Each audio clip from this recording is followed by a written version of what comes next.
Hallo julle, ek hoop dit gaan goed en so 'n paar weke terug, paar video's terug het ek gesê ek kon vir die eerste keer gaan weef my hare in 2 jaar en môre gaan ek uiteindelik na al hierdie gepakkery en uitgepakkery gaan ek bietjie my bederf met nails en lashes uiteindelik. Ek is so opgewonde, ek kan myself nie help nie. Nou as julle weet en julle volg my nou al 'n rukkie, sal julle weet 'n paar weke terug het ek nie R100 op my naam gehad nie. Nie R100 nie.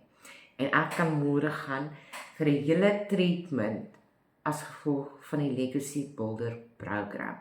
Nou, sulke dinge maak my so opgewonde want dis goed wat ek nie voorheen net kon doen nie. Ek kon nie net op 'n foon klim en 'n afspraak maak vir 'n paar treatments. Ek praat nie eers van een treatment nie, ek praat van 'n paar treatments en dan nie stres daaroor nie.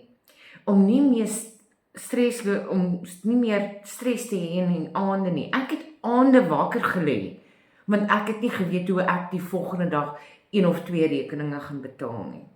Nou as julle op daai punt is en julle is absoluut tot hier toe worry en julle slaaplose nagte en julle kyk nou al na digitale bemarking toe vir 'n rukkie, maar julle is bang.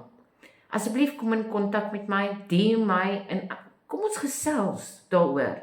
Vertel my jou situasie, julle ken min of meer my situasie, maar kom ons deel mekaar se, hoe kan ek sê, worries in die wêreld. Want jy het nie nodig om soveel goed op jou skouers te dra nie. So, DM my as jy enige inligting wil hê. Ek hoop julle het 'n fantastiese dag. Bye.